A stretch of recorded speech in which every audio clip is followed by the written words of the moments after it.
Có cái chả mùa kia đây là người ta nè. Ok. Nhớ dùng tất cả chi tiết này thôi.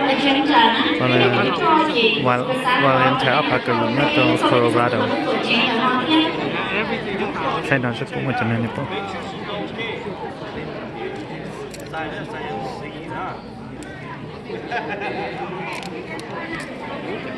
Mà tất tỏ bài hồi răng gối xịn này.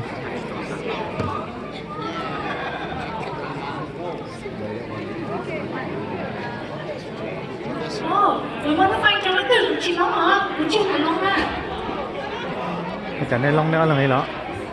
Đó là cái này. Nên long lì thôi không à? Tụi này nó có là tụi này trên đấy ho, nó phải là tụi nó là nằm không? Mày mà, quý học của tụi phong mày, cái con của tụi phong mày á, nhiệt say đấy, của tụi phong mày cơ, phong mày nhớ có chuyện là có cái chuyện là những cái nhau xe đi à? Hồi răng gối xịn này for Valentine party. Chờ cô báo mà từ đấy không nhiệt đều á. Denver.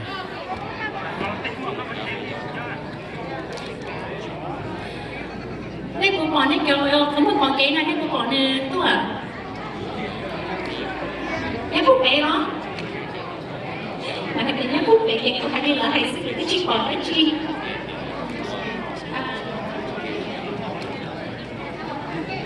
Niệm biểu thọ sư rồi nè. Không mấy ba của giờ dân trong mùa đúng xài cái chỉ lo vậy kia cái nó phải cho đi họ.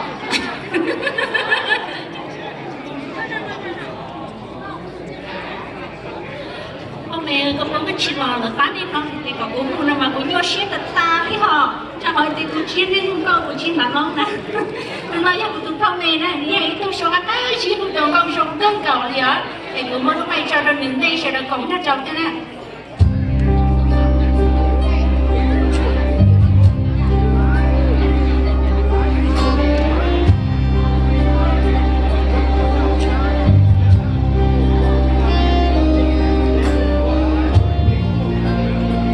Thay cho mình gì đó luôn này, tôi vô. Thế là không rồi. Thế là không rồi.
Colorado. Lúc ở đây qua thế gì? Qua thế cậu.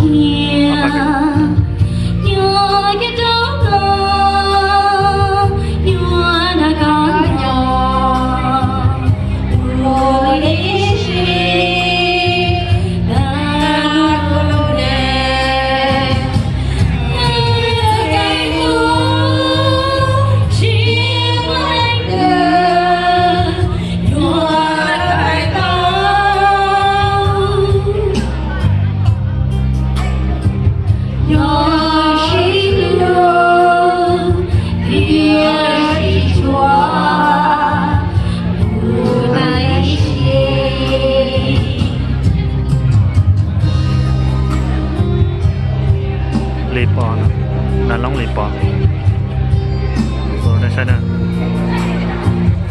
里波，也都 gas， single 吗？给我